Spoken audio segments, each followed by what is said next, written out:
กับเมือง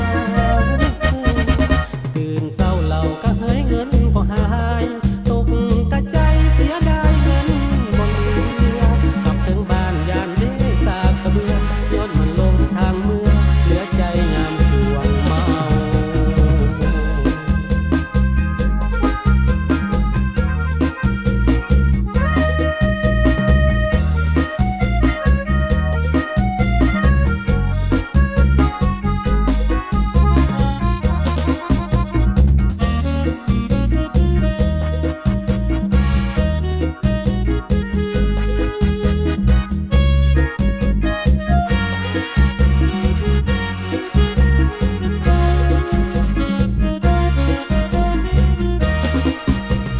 ใจ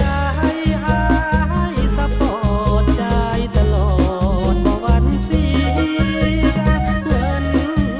ค่าเบียร์จะเสียให้น้องนางหมดแก้วสี่ตื่นอีกทีเสียงอ้อยนางจากสี่แก้วเป็นสองลาง